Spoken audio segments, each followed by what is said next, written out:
ভাইয়াও সব জানে। ভাবি বললেন, তোর ভাইও রেডি আছে। আর হ্যাঁ, আজকে ভাইয়ার নাম ধরে ডাকবে। আমাকে দেখে ভাইয়া উঠে দাঁড়াল। তাকে দেখে আমি মাথা নেড়ে সম্মতি জানালাম। ভাইয়া জিজ্ঞেস করলেন, তুমি কি সত্যিই প্রস্তুত?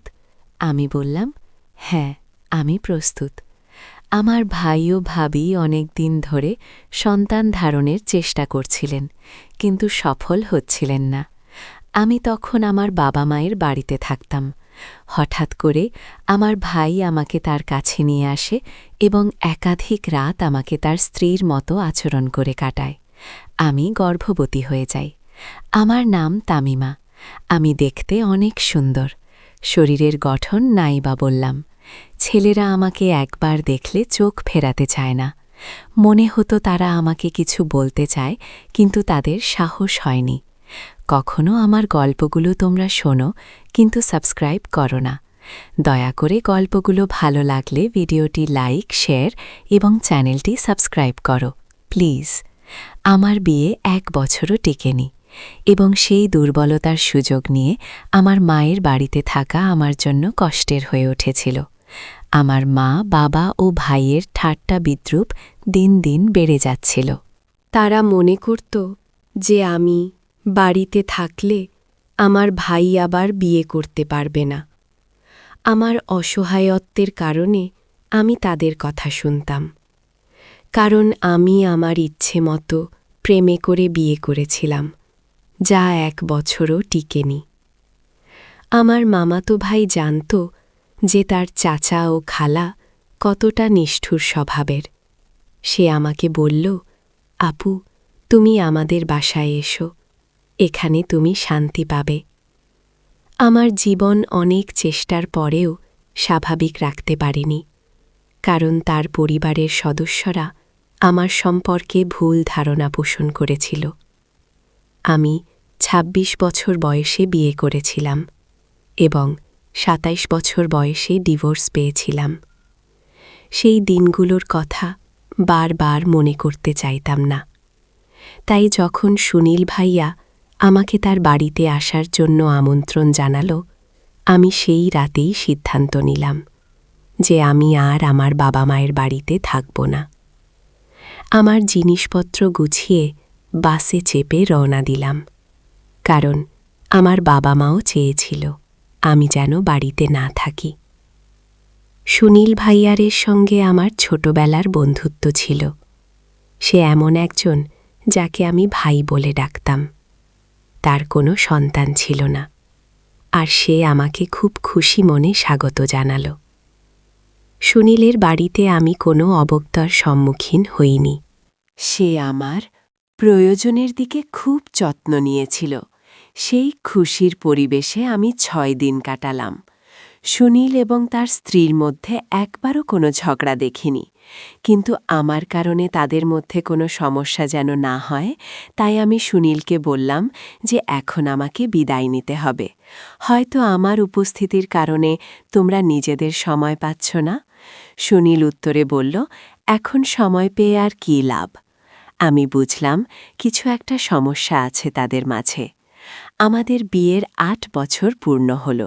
সুনীল আমাকে তার বাড়িতে কয়েকদিন থাকার অনুরোধ করল। সেদিন রাতে যে রুমে আমি ছিলাম, আমার রুমটা সুনীল ভাইয়ার রুমের পাশেই ছিল। আমি রুম থেকে বের হতেই সুনীল ভাইয়ার রুম থেকে কিছু আওয়াজ শুনতে পেলাম। মনে হচ্ছিল তার বউয়ের সাথে কথা বলছেন, আর কিছু অদ্ভুত আওয়াজ আসছিল।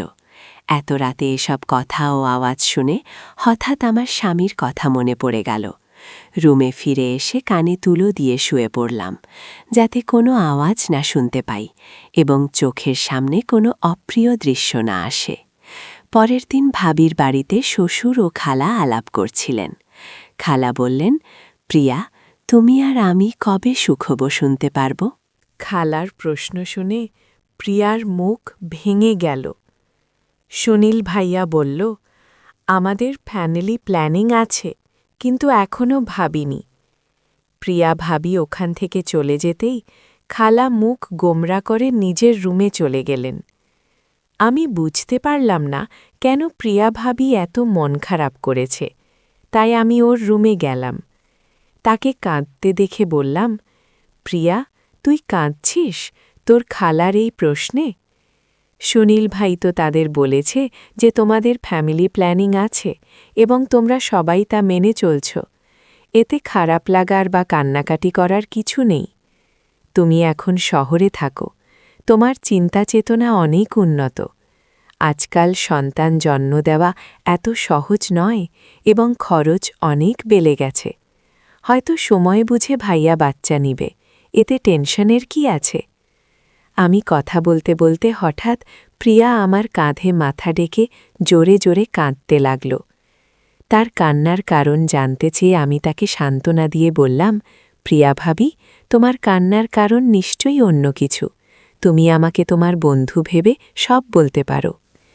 প্রিয়া ভাবি তখন বলল, তুমি যখন আমাকে বন্ধু ভেবে প্রশ্ন করেছ, আমি তোমাকে সত্য কথা বলবো। কিন্তু এটা শোনার পর তুমি আমাকে ভাবির মতন নয়, বন্ধুর মতন আচরণ করবে। আমি প্রিয়াকে প্রতিশ্রুতি দিলাম যে আমি তাকে বন্ধুর মতোই আচরণ করব। তখন প্রিয়া বলতে শুরু করল, আমাদের কোনো পরিবার পরিকল্পনা নেই।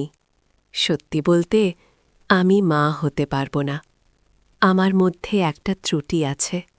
আমি প্রিয়াকে বোঝালাম, এত টেনশন নেওয়ার কি দরকার? মানসিক চাপ কমাও। ঈশ্বর চাইলে সব ঠিক হয়ে যাবে।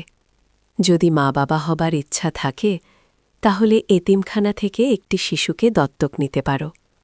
এতে তুমি মাতৃত্বের স্বাদ পাবে এবং সেই শিশুটিও ভালো থাকবে।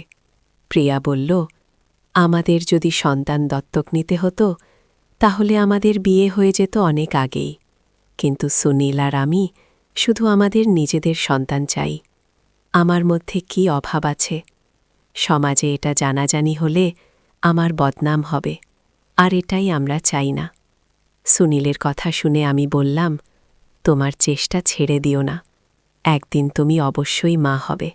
সেদিন সন্ধ্যায় ভাইয়া ও প্রিয়া ভাবি আমাকে তার সাথে একটা পার্টিতে নিয়ে যাওয়ার কথা বলল। আমি প্রথমে যেতে রাজি ছিলাম না, কারণ আমি ঘরে একা থাকতে চেয়েছিলাম। কিন্তু প্রিয়া ভাবি আমাকে এত বকাঝকা করল যে শেষে রেডি হয়ে ওর সাথে যেতে রাজি হলাম। আমি যখন রেডি হয়ে রুম থেকে বের হলাম, ভাই আমার প্রশংসা করে বলল, অনেক দিন পর তোমাকে রেডি দেখছি, তোমাকে অনেক সুন্দর লাগছে। তার কথা শুনে আমি একটু লজ্জা পেলাম। পার্টিতে পৌঁছার পর সবাই জানতে চাইল আমি কখন আসলাম। প্রিয়া ভাবি চুপচাপ মাথা নাড়ল। বাড়িতে ঘিরে আমি রুমে গিয়ে জামাকাপড় বদলে রান্নাঘরে পানি খেতে গেলাম। তখন ভাই ও প্রিয়া ভাবির ঝগড়ার আওয়াজ ভেসে আসলো। ভাবি বাচ্চা না হওয়ার কারণে হতাশায় কাঁদছিলেন। আমি প্রিয়াকে বললাম, এই বিষয়টা আমি আগে বুঝিয়েছি, বারবার একই কথা বলা ঠিক না, এবং সেখান থেকে চলে এলাম। রান্নাঘর থেকে পানি নিয়ে সোজা রুমে এসে বই পড়তে বসলাম। কিছুক্ষণ পর প্রিয়া ভাবি আমার রুমে এসে অদ্ভুত দৃষ্টিতে তাকালেন। আমি বললাম, ভাবি কিছু বলতে চান? তিনি এসে আমার পাশে বসলেন। 2 ঘণ্টা হয়ে গেছে আন্না পার্টি থেকে ফিরেছি, কিন্তু প্রিয়া ভাবি এখনও চেঞ্জ করেনি। সে আমার হাত ধরে বলল, তুমি আমার জন্য একটা কাজ করবে, আমার বন্ধুর মতো? সে আমাকে প্রতিশ্রুতি দিতে বলল যে আমি তাকে অস্বীকার করব না। আমি জানি সে আমার কাছ থেকে কি চাইবে। হয়তো সে আমাকে শপিং করতে বলবে, না হয় কিছু ব্যক্তিগত কথা শেয়ার করবে। আমি ভাবিকে বললাম, তুমি যা বলবে আমি করতে প্রস্তুত। তার কথা শুনে হেসে বললাম, হ্যাঁ, তুমি মা হয়ে যাবে।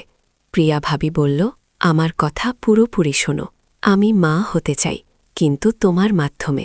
আমি বিস্মিত হয়ে জিজ্ঞেস করলাম, আমার মাধ্যমে মানে কি? প্রিয়া ভাবি বলল, তুমি কথা দিয়েছ, তাই প্রত্যাখ্যান করতে পারবে না। গত 8 বছর ধরে আমি মা হওয়ার জন্য আকুল হয়ে আছি। আমরা লাখ লাখ টাকা হাসপাতালে খরচ করেছি। আমি কত ইনজেকশন খেয়েছি। এখন আমি চাই তুমি সুনীলের সাথে কিছু রাত কাটাও, তাকে ভালোবাসো। তার কথা শুনে আমি হতবাক হয়ে গেলাম। ছোটবেলায় যার সাথে খেলেছি, যাকে কাল পর্যন্ত ভাই বলে ডাকতাম, তার বউ আমাকে এভাবে বলছে। আমি বললাম, তুমি কি বুঝছ? তুমি কি বলছ? প্রিয়া ভাবি বলল, হ্যাঁ, আমি ভেবেচিন্তে বলেছি। তোমাকে এই কাজ বিনা পয়সায় করতে হবে না। আমরা তোমাকে 40 লক্ষ টাকা এবং একটি বাড়ি দেব। তাদের প্রস্তাব শুনে আমি ভাবনায় পড়ে গেলাম। আমি জানতাম আমার নিজের বিউটি পার্লার খুলতে পারলে ভালো হতো। এই 40 লক্ষ টাকা দিয়ে আমি একটি ব্যাহল প্রফেশনাল কোর্স করতে পারতাম এবং বর পার্লার খুলতে পারতাম। কিন্তু প্রিয়া ভাবির প্রস্তাব শুনে আমি বললাম, এসব কি বলছো তুমি? ভাইয়াও সব জানে। ভাবি বললেন, তোর ভাইও রেডি আছে, আর হ্যাঁ, আজকে ভাইয়ার নাম ধরে ডাকবে। আমাকে দেখে ভাইয়া উঠে দাঁড়ালো। তাকে দেখে আমি মাথা নেড়ে সম্মতি জানালাম। ভাইয়া জিজ্ঞেস করলেন, তুমি কি সত্যিই প্রস্তুত? আমি বললাম, হ্যাঁ, আমি প্রস্তুত। তখন প্রিয়া ভাবি বলল, এখন থেকে ভাই না, সুনীল বলে ডাকবে। তারা সন্তান চেয়েছিল, আর প্রিয়া ভাবি মা হতে অনেক কষ্ট সহ্য করেছিল। আমার বয়স মাত্র 27 বছর। আমি জানতাম না ভবিষ্যতে বিয়ে করব কিনা, বা কেউ আমাকে তার মনের জায়গা দেবে কিনা। সুনীল আমার মামাতো ভাই, তাই ছোটবেলা থেকে বিয়ে করতে পারিনি। কিন্তু সব ভুলে আমি কাজার ন্যায্য পাওনা নিতে যাচ্ছিলাম, যাতে ভবিষ্যতে আর কারও সাহায্য নিতে না হয়। আমি দৃঢ় সিদ্ধান্ত নিয়েছিলাম। হঠাৎ বোনের গলা শোনা গেল, আমরা এক্ষুনি পার্টি থেকে ফিরেছি, তুমিও ক্লান্ত, আজ বিশ্রাম নাও, কাল থেকে শুরু হবে। আমি মাথা নেড়ে রুমে চলে গেলাম। রাতের খাবার খেয়ে পরের দিন আসল। কিছুক্ষণ পর প্রিয়া ভাবি এসে বললেন, সুনীল কখনো অন্য মেয়ের দিকে তাকায় না, কিন্তু এখন যা করবে আমাদের জন্যই করবে। তার হাতে একটা নাইট গাউন ছিল, যা অনেক সুন্দর আর আকর্ষণীয়। তিনি বললেন, তুমি এই পোশাক পরে সুনীলের রুমে যাও, সে তোমার দিকে আকৃষ্ট হবে। প্রিয়া ভাবি বললেন, মনে রেখো, এটা শুধু একটা চুক্তি, অন্য কোনো ভাবনা আনবে না। মনে মনেই চুক্তি মনে রেখে আমি সুনীলের রুমে গেলাম। শুধু আমার ভবিষ্যতের কথা ভেবে মাথা নেড়ে সুনীল ভাইয়ার ঘরে চলে গেলাম। সুনীল ভাইয়ার রুমে কোথাও দেখা যাচ্ছিল না। প্রিয়া ভাবি তাকে তার রুমে ডাকল। সে তখন বাথরুমে ছিল। প্রিয়া ভাবি বলল, তামিম আমার রুমে এসেছে। সুনীল বলল, আমি ফ্রেশ হয়ে আসছি। প্রিয়া ভাবি বুঝতে পেরে বেরিয়ে গেল। আমি রুমের আলো নিভিয়ে দিলাম। সুনীল ভাইয়ার বাথরুম থেকে বেরিয়ে এসে আমার পাশে বসল। আমরা কেউই কিছু বলছিলাম না। হঠাৎ সুনীল ভাইয়া আমার ধারে হাত রাখল। আমি মনে করলাম, এটা আমার ভবিষ্যতের জন্য একটা চুক্তি, আমাকে এটা করতে হবে। আর আমি এক দম্পতিকে বাবা মা হওয়ার সাহায্য করছিলাম মাত্র। সুনীলের সাথে কাটানো রাতের পর আমি গর্ভাবস্থার উপসর্গ অনুভব করলাম। এখন আমি নিজেই ঘর অন্ধকার করে দিতাম। সুনীলও তাই চাইত। 1 মাস পর আমি মশলাদার খাবার খেতে লাগলাম।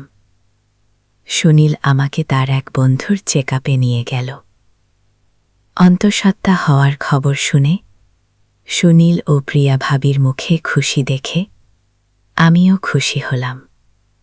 সুনীল আমার প্রতি অনেক বেশি যত্নশীল হয়ে উঠল।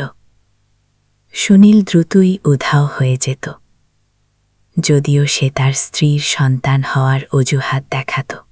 গ্রামের কিছু মহিলা তার বউকে বন্ধা বলে ডাকতে শুরু করেছিল। আমি তাকে সাহায্য করতে চেয়েছিলাম। সুনীল অনেক আত্মীয়স্বজন এড়িয়ে চলত। অফিসে যাওয়ার সময় তাকে এড়িয়ে যেত এবং ঘরে তালা দেখে ফিরে যেত, যাতে